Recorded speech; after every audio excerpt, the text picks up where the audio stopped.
Welcome to the Pretty Confident Podcast, where we embrace authenticity, own our worth, and build unshakable confidence. I'm your host, Sierra Renee, so let's dive in. What's up, you guys, and welcome back to another episode of the Pretty Confident Podcast. I'm your host, Sierra Renee, and I cannot wait for this episode to drop because this was a requested video. Okay, so y'all know I always say, if you have an idea, a topic, something that you want me to give you advice on, drop it in my DMs or the comment section on any of the platforms that you are listening to, and I will do a video specifically for you, and then hopefully it helps somebody else out, because there are several people that have the same questions or the same ideas, but you know what they used to say in high school? You may have the same question as somebody else, but if they're too afraid to ask their question, you won't know. And if you won't ask the question, if you're too afraid to ask the question, nobody else, gets served with the knowledge from the question that you asked. So I'm so glad that this came up because I don't think I really talked about it. And if you can't tell by the episode title, I'll get into it later. So you guys always know what I like to start off with asking you guys, how are you? How has January been? This is the last episode. No, is this the last episode? No, this is not the last episode of January. January just feels like it's been a long month. So we are going to get to the end, but this is the second to last episode of the month. You guys drop in the comments or let me know in my DMs if you want me to do like a month to month goal status like we did last year. At the end of every month, saying what we were able to accomplish and what we want to accomplish in the next month.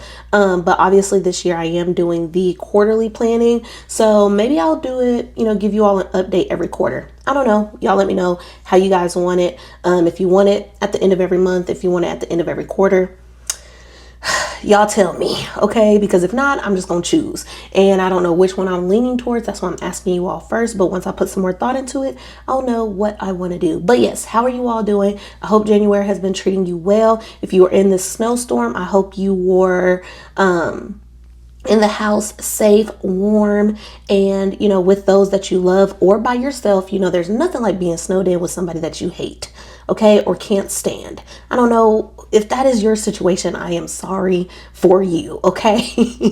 Let me go ahead and tell y'all, I am tattletelling on myself because I tried to record this episode like 1 or 2 times already, and it didn't really go out how I planned it to. So I am rushing to record this, and I know in 2026, one of my goals is not to rush. Being a girl, being feminine, and your feminine energy is not to rush to do things, especially when there's no reason to rush. But y'all know that one of my things is consistency this year. And so in order to stay consistent, I need to do things ahead of time so that I'm not rushing to, meet certain deadlines. So I am kind of rushing this episode, or as far as like how close to time it's supposed to come out versus when I'm recording it. So I am tattletelling on myself. I will do better, but all last week I haven't really been feeling good. And then on the weekend, which is typically like, okay, this is your last chance to go ahead and get something prepared for the next week, because y'all know I want to record in a week ahead. I just have been super tired.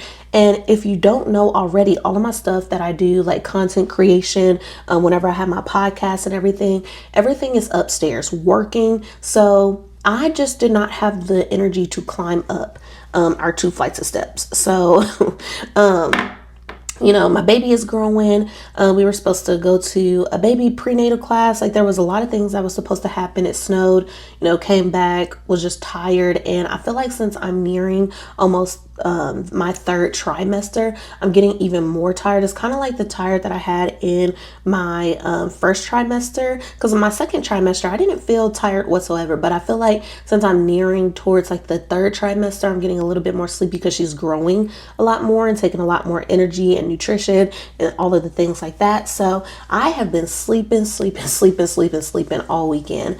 Even last night I went to bed as soon as I got off, which I got off around 3, so I probably was in the bed by 4:30 after I did a few things, got into bed. I was probably asleep by 4:30, and then I woke up. It was like 8 o'clock. I ate, and then I think I went back to bed around like 10, 11 o'clock. So, I don't know. I'm just tired, and little girl is growing, which I love that. I have me a little bump now. She's, poking out there a little bit, but I just cannot wait to meet her. But yeah, so we're going to go ahead and jump right into this episode. And hopefully the question that somebody posed to me for this episode helps multitude of people. And yeah, so we're going to go ahead and jump right in. So this episode is about the transition from apartment living to buying a house and house style living, right? So I'm 25, I'll be 26 in March. And so I became my first time home buyer at 25. So that is something that I did not have on my bingo card last year. And if you know me, I like to plan things out, and buying a house is very big, which I feel like that is one of the reasons why I kind of derailed some of my bingo card stuff, because this is not something that you could just be like, oh, I'll just throw it to the wind and whatever happened, happened. No, you have to make things happen. You want to make things happen in your everyday to day life. But when it comes to buying a house, you have to be intentional and in tune with whatever is going on in the house buying process, because you do not want, to allow somebody else to take over everything and handle everything. And you have no say, or you don't put any type of your input into the decision, because then your decision, or what you probably thought that this person understood about you, may be completely different when you get down to the nail and wire. Okay, so you want to be intentional, you want to be in tune with what is going on, not only because of that, but also because you don't want other people to take advantage of you. There are a lot of people, I feel like, in this industry that if they can get over on you and get a little extra buck because you're really not in tune with the process or asking the right questions, they will take that uneducated mind and twist it however they need to fit their needs. So educate yourself as best as possible. There's a lot of different avenues to becoming a home buyer and owning a house, and there's a lot of different loans out there as well. So do the research on the type of loan that you'll be using. There's a lot of different loans out there, so do your research on all of them and figure out which one suits you best. And then I would say screen different realtors. If they, charge you for a consultation, pay the consultation price to kind of interview, use that as your time to interview the realtor so that you understand how they work, how they'll work with you, and what they specialize in, because every realtor is different and not everybody specializes in the same things, especially different loans. There may be a realtor that is better working with one particular type of loan than the other, etc. Okay, so do your research, interview realtors. Don't go based off who is more like you. Don't go based off who is more I don't know. I don't want to say likable, because obviously you do want to have a good relationship with your realtor, but you don't want it to be all fun and games. I want somebody that's going to tell me the business, tell me how I need to hear it, and explain to me every step of the way, instead of just like, oh, this is easy, this, that, and the third. Oh, no, you don't need to know anything about that.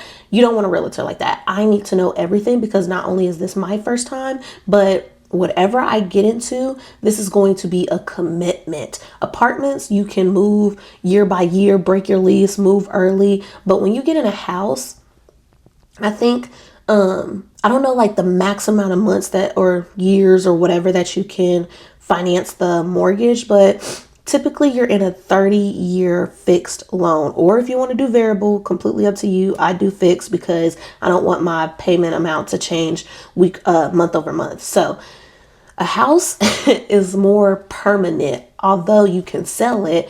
To get any equity out of it, I think you have to stay in the home for at least 2 years before you can get anything back out of it. But anyway, homes, okay, buying a house is more permanent than an apartment. It's more serious. It requires a more serious approach. So I would say, if you're looking for something not serious, not, committing, as if you were dating. If you're looking for something serious, you want to find a good girl, that, you can see a wife in, you can see yourself being a husband to, you can see yourself being, the dad or the parent, to y'all's kids. You want something sustainable and something that's going to last you. Whereas if you're just looking for a fling, your apartment, you're not looking for something for long term. You're looking for something to fit your need in and at that time. Okay, so why the shift makes sense.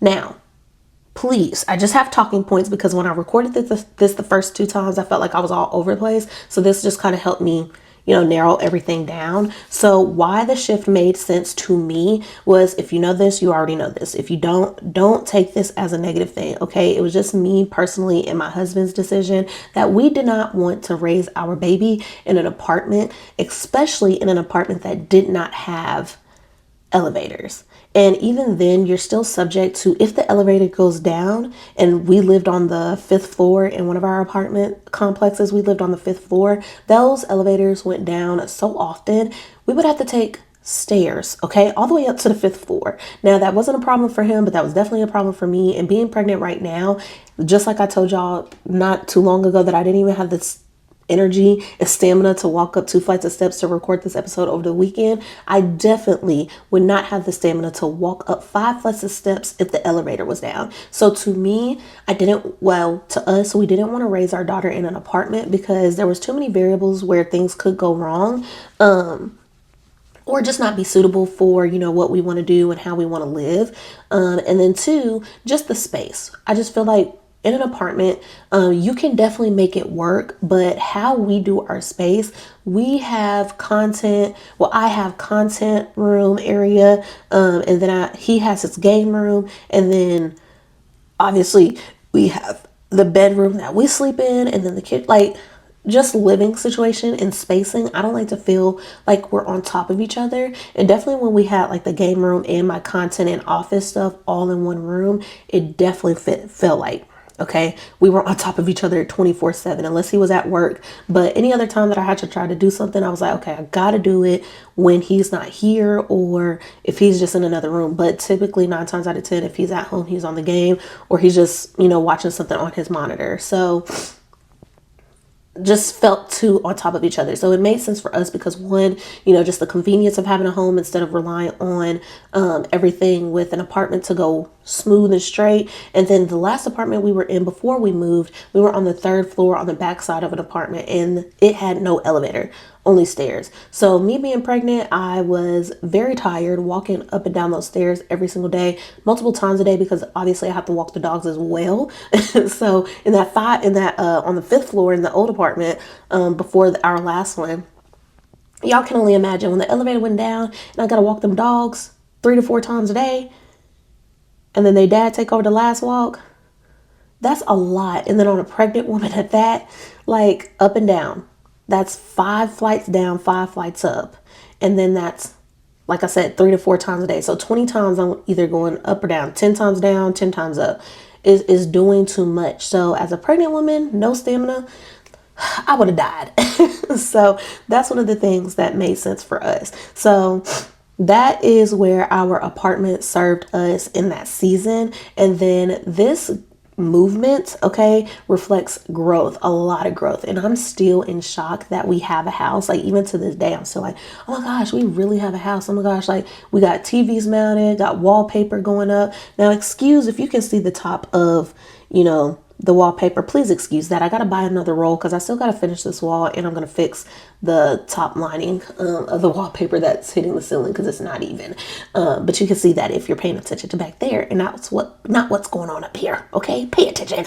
But at the end of the day, like I said, everything fits somebody differently, and having a house, okay, it's not a status thing. All right, it's about a space to evolve, grow, suit your needs, form a foundation, spread your wings, and figure out where you actually want to be, where you actually want to go with this new development. But just because I have a house does not make me better than the next person, right? Because like I said, what suits me may suit you differently, or whatever suits you may not suit me, right? And so I feel like apartment style living definitely gives you more flexible more flexible space, especially with income, because you're not responsible for as much. And that was definitely one of the things that I was afraid of with buying a home. I really like wanted to buy a home, but I was just super scared. And being scared can stop you from a lot of things, especially if you're scared because you don't have the information and knowledge. But for me, I felt like there was a lot of knowledge out there on the internet that I was getting overwhelmed, and that was scaring me even more. But like I said, everybody's story is different. So obviously there's going to be a lot of different information out there, situations, scenarios, things like that. So that's one of the things that absolutely scared me beyond straight. And so I'm like, oh my gosh, I just don't like the unknown. But like I said, being scared can stop you from a lot of things, where all you have to do is step out on a little faith, discipline, control yourself, control your surroundings in what you can control, and leave the things that you can't control up to whoever can control those things. But make decisions based off of the consequences that you want to see because of those decisions. All right. So like I said, a house is not about status. Just because I have a house does not make me better than you. If you decide that apartment living is better for you, it gives you the flexibility in what you need to do and when, it's perfectly fine. Because let something go wrong, in this house, we have to fix it. We're gonna have to foot the bill. But let something go wrong in an apartment, maintenance, okay? This is what I pay for in my monthly rent. But certain things will not be covered with your mortgage. That's something that you have to look for outside sourcing and then pay for. So definitely not about status whatsoever. Definitely change your mindset around that if that is something that you're thinking about, like, oh my gosh, she's 25 and she has a house, she must be doing better than me. There's probably a lot of people, there's more than a lot of people probably doing better than me that have an apartment. I'm pretty sure there are. So just because somebody has a house doesn't mean that you're not stable, that you don't have anything going on for yourself, or that they're more mature than you. That's not what it means whatsoever. All right. So, as far as like my emotional and mental standpoint with everything, y'all, I would say the privacy is a lot better with a house. I don't know. I want to say it is, but at the same time, like, where we have our house, it's right in front of the playground. So obviously a lot of kids are over there. A lot of parents are over there with their kids. Sometimes, most of the time, they're not with their kids. And then there's been people like running in and out of our backyard on our front porch or whatever. So I'm trying not to be the Karen of the neighborhood, because we're the only like black people. So I'm really trying my hardest. But whenever we get a fence, I think that'll stop majority of it, because I feel like there are a lot of new homes, like the whole back half, like the whole back street of where my house is for sale. So I feel like majority of these kids have been probably here before us, but the community was very new. Not a lot of people were moved in when we moved over here. So I feel like they don't really know, and it's really up to their parents to teach them not to run in people's yard. Like, all of this is not just, free range. It's not. We live here. You need to stay out of people's backyards. There is a whole cul-de-sac, a whole area where there's a playground and the mailboxes and then a lot of free space. So if you want to do something, go do it over there. Now, this is our property, so we do have the right to say, get off our lawn, don't be back here, this, that, and the third. But they always run, and by the time I'm able to catch them, they're already gone. So my community doesn't have a Facebook group chat yet, but when we do get one, best believe I will be posting it there. Please teach your children not to run in people's backyard and to stay on the front side of this neighborhood where the playground is, because you're running in my on my property. And let me be outside with the dogs and they scare them, or do anything to frighten them. I don't care, because this is my property and you came on my property. But when we get a fence, that'll prevent a lot of that, as far as like the back end stuff, because I feel like they play hide and seek, and I don't even know. With the houses that are new or not even sold, they probably, do all types of stuff back there. So, when it comes to peace and privacy, I really feel like we'll have more of that when we take more preventative measures. But obviously you won't have the lack of insulation, being able to hear your next door neighbors or hear what's going on outside majority of the time. So that's something that I would really like to get to, is that peace and privacy factor whenever, either I speak to the parents in this community or we get that fence that prevents them from coming in our backyard. So that's one of the things that I had written down, you know, like especially no shared walls. That's the biggest thing for me. And then let's see here. Like I told you all before, we are having a baby. If you don't know, like I say it almost in every episode, but we are having a baby. So I really feel like the house, like I told y'all, with an apartment, I felt like we were two on top of each other. And then the prices that we were paying for the apartment versus what we're paying for this 5-bedroom house, and we were in a 2 to 3 bedroom apartment. I'd rather pay this amount for a house than an apartment where I'm paying almost the exact same amount, but I'm getting more space, more rooms, and I'm able to spread out. And then we have a backyard. We have like, there's so many more things that I can do with the amount that I'm paying month over month than what I'm able to pay for an apartment. So we're in a 5-bedroom, 3-bath, and we're paying, I don't care to tell people what I'm paying. Like, I just feel like when people get so sensitive about what they're paying, I really don't understand. Maybe I will, like, if a certain situation happens, but we pay $2,800 a month for our 5-bedroom, 3-bath house. We got a backyard, you know, amenities in the community, everything like that. And that includes our escrow for homeowners insurance. So, you know, we're paying a good bit. But I was paying like 2,300, I want to say. It was either 20, yeah, I think it was 2,300 for a 3-bedroom apartment with not anything close to the same amount of space. So as far as financially and space wise, like this just made more sense because it's like, okay, we're paying for, you know, less space than what we actually need, but we're paying a lot for it, and we're not, you know, it's not, you know, getting closer to being paid off for us to own. We're not paying anything for us to own. We're paying for somebody else to, you know, do whatever with. So, you know, they always say, oh, when you rent, you're making somebody else richer. Anyway, but yeah, the price that we're paying for a house just makes like a lot of sense. And the fact that the space that we need, everything that we need to do as far as, you know, the growth of our baby girl. When she grows older and she doesn't want to stay on the first floor anymore, there's 3 rooms upstairs that we can renovate to suit her needs. We have a loft area, so you know, we don't always have to do all the entertaining downstairs. If and when she has friends over, they can come and chill in the loft area. You know, I have some ideas about the game area that I want to put up here, like all of the things. So it just provides us more space, more room for future plans, more room for, you know, anything that we want to do. We don't have to ask for permission to do certain things. When we move out, we don't have to, oh, we have to make sure the holes aren't, you know, bigger than a quarter and this and the third. We can do whatever we want to this house because we want to, because we're paying to own it. Okay. Let me see. Yep. I'm just making sure I'm going down the list of things, making sure that I'm tying all this stuff together because like I said before, I tried to record it and I felt like I was all over the place. So just knocking out some things that I've already talked about. So growth and identity, this section for me, like I said, the house, the status of having a house does not make me better than anybody else, but how does it make me feel? Okay, this was one of the biggest accomplishments I would say of my life because I did not see myself here so soon. I thought it'd be some more time, like a few more years before I was like, okay, I'm ready.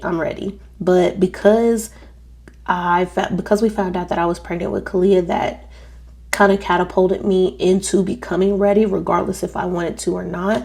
But it really set me in motion down the road of, okay, this is happening. And if you want a better positioning for yourself, your husband, and your child, and the dogs, because they're like children as well, you have to decide what is better for all of you. Staying here, being cramped, and not having the flexibility to do anything or move anything, or, you know, room for her to be here and all of you still live your lives? Or do you put yourself on this road to become a better person, to grow internally, and and figure out if this is something that you all can manage. Because if we went down this road and it was something that we decided that, oh, we cannot manage this, we would be in an apartment and working towards being able to achieve this, right? But I definitely wanted to be moved out before she was born, which she's due in May. And I found out at the end of August, literally the last day of August, August 31st. And we moved into our home. We closed and moved into our home the 28th of October, and we moved completely by the end of that weekend. So, you know, this house really just reflects like who I'm becoming. I'm becoming a first-time mom. I became a wife in this process, and that is not like my mom said that, okay, once she gets here, it'll really put things in perspective for you and tell you like what things are important and what may not be important, like what you'll really like prioritize, which I feel like my priorities are already like, because anybody that meets me always tells me, oh, I'm so mature for my age, this, that, and the third. So I feel like my priorities and my mindset has already been top tier. So I'm very curious to see like how having a baby will really change my mindset and maybe the priorities that I have for myself and my life, which obviously number one will always be being a good mom, learning how to be a good mom and taking care of the things that matter most to me, which is my me as the mom, my daughter, and my husband. You know, we're literally a family. Like, even though it was just two of us with two dogs, we're becoming 3 humans and 2 dogs. So it's just crazy to see like how this move is just going to change the dynamic of everything. Like, this will be the house that she gets to grow up in.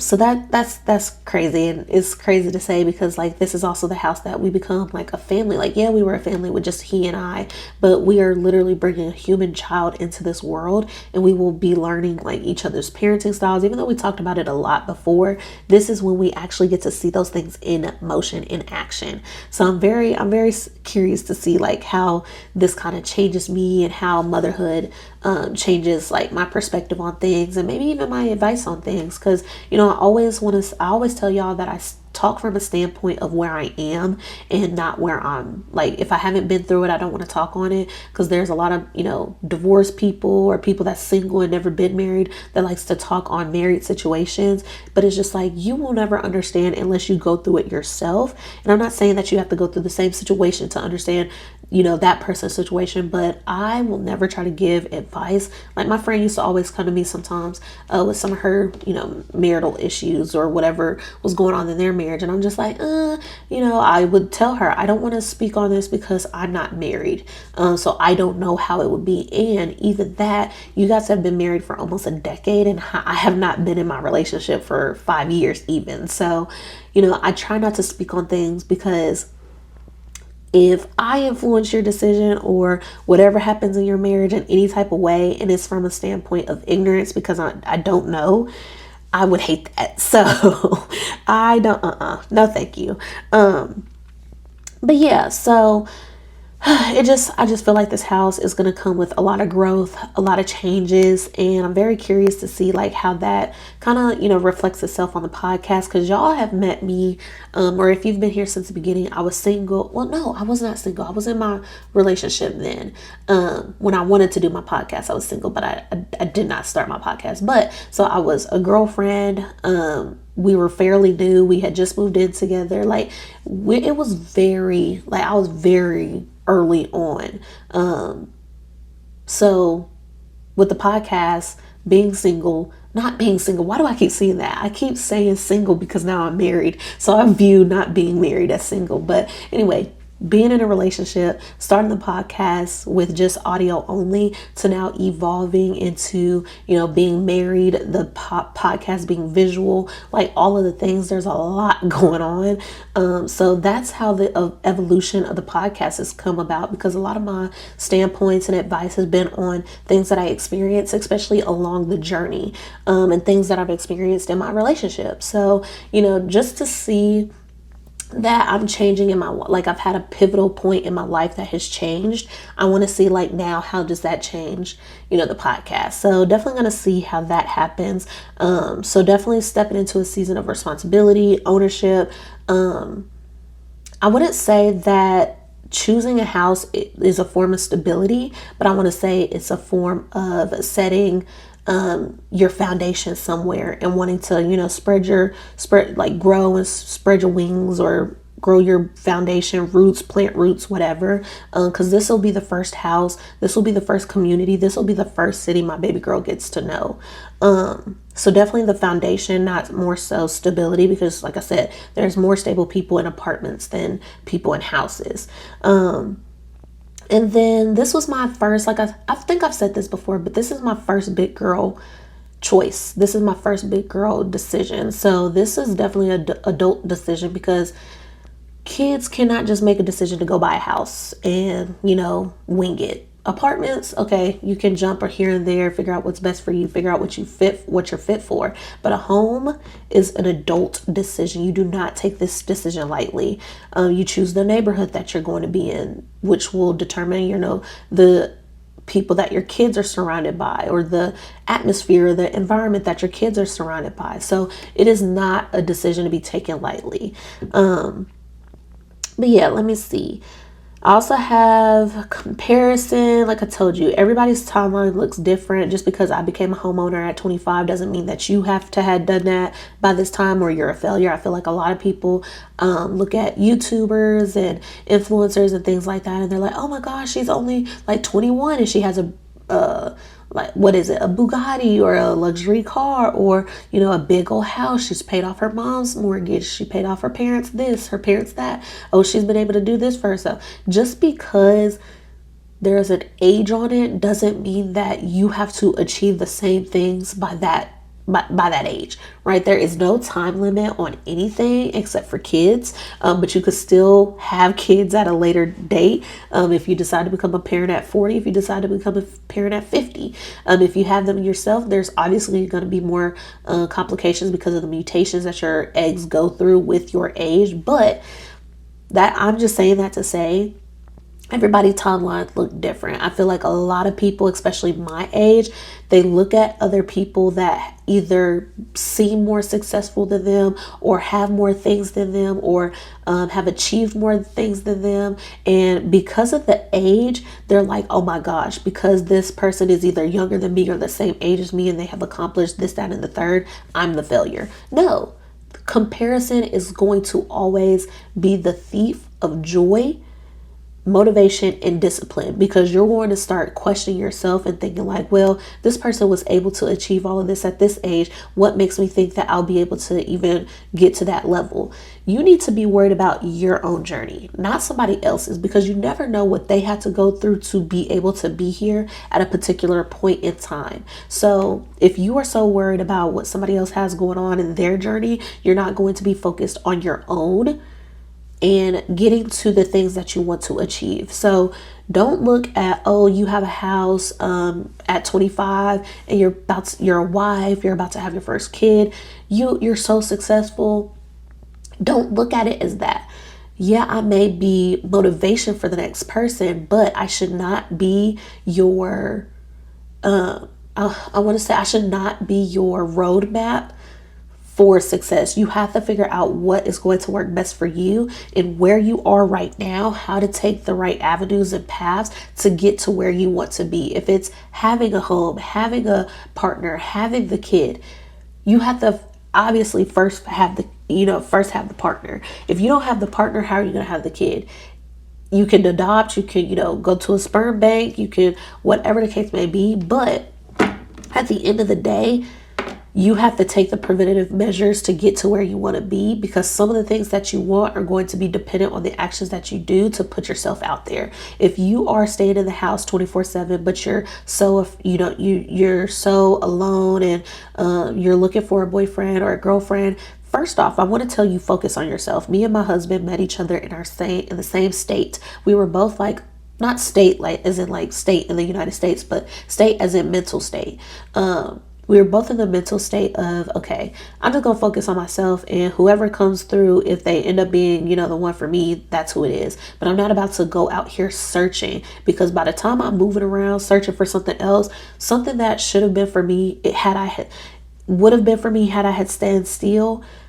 Since I'm over here moving, that thing is unable to find me because I'm out searching for something else. So if you focus on yourself, the things that you want to attract are the things that you need to implement into your own life. You cannot say that you want a man or a wife that goes to the gym 24/7, that's a gym rat, that watches what she eats, what he eats, that's mindful of the things that they're putting in their body, and you are not doing that. You are going to attract what you are. Okay, so me and my husband, we're very in tune with each other. We're similar in a lot of ways. In a lot of ways we are different, but you cannot attract you cannot attract what you are not, because then your lifestyles will be incompatible. You're wanting somebody that does all of this because this is what you idolize, or this is what you see as perfect, or this is what you see as the perfect partner, but you are not taking the same preventative, like you are not doing the same thing. So because this person does all of this, your life and how you live your life and who you are as a person will not be attractable to them. So they're not going to look for you. But if you do all of the things that you want somebody to be in your relationship, I feel like that is when, most of the things, like most of the times you're able to attract, things that are similar to you. So align your environment with what you want to be, like what other items or people or things you want in it. Because once you align your environment and align who you are internally, that's when you'll be able to be compatible with all these different things. But if you're not doing the things that you need to do, that you are requesting out of somebody else, you're forever going to be stuck where you are. Okay. So yeah, like I said, everybody's timeline is different. Like I said, house does not equal success over, having an apartment. It's more so about your alignment and understanding where you are and where you want to be in life. And it's okay if you're not ready to move. Like I told y'all, I was not ready to move for a long time. Me and my husband talked about it for a while, and I was even saying like, let's just do a townhome because that's similar to our apartment. It's still you owning something, but instead of it being a house, it's just a house with shared walls with people that you don't know. So it's okay if you're not ready. Take your time, but at the end of the day, don't let your fear be the stopping point of your success. That's my number one thing. All right. So I think that's all that I want to, discuss. Honestly, hopefully this episode was, kind of helped not only the person that requested the video, but also multiple people, because like I said, there's a lot of information out there. People are not really giving the whole picture of how it probably made them feel, or going like the process of everything. And like I said, the process is going to be different for everybody. And in one of the videos that I did try to record, I kind of went in depth to the process, but I felt like it was just like a little bit overwhelming, because to me it would have been overwhelming if I would have heard it from somebody and I'm just like, I don't know what you're talking about. So I didn't go into depth like the whole process of my home buying process, but if you want to know that, I can definitely do another episode on it, or I can just do like a small short reel, which it wouldn't be short because we found our house and closed on it in 36 days, so it would not be short by any means. So if you want the detailed version of everything that we went through to buy our house, definitely let me know and I'll do like a completely different episode on it. But this was just more so of like the mental, emotional, my thought process, status on things like that, was just the transition of how I went from an apartment to the house. Okay, so like I said, hopefully this helps the person that requested the video along with others. But yeah, you guys, I'm not gonna hold you up because I gotta go ahead and edit and upload this episode, and hopefully I can go ahead and record other episodes today depending on how I'm feeling. But it honestly just depends on how I feel. Hopefully you guys see me in this green this green jacket in another episode. That means I was able to record in advance. And yeah, so you guys, obviously I took my hair out, so my natural curls are curling. My hair has gotten super long since when I cut it, and I've had it in braids for majority of the time. So I think that was my last braided hairstyle. It was just getting on my nerves, being like always on my neck or down my back or in the way. It was just getting on my nerves, so I took it out. I took it out. I said, I am irritated. You got to go. So yeah, you guys, that's the end of this episode. I love you all. I hope you have a fantastic week, and I will see you in next week's episode. Bye. Thank you for tuning in to the Pretty Confident Podcast. Remember, confidence isn't about perfection, it's about embracing who you truly are. So until next time, stay bold, stay authentic, and stay pretty confident. Peace out.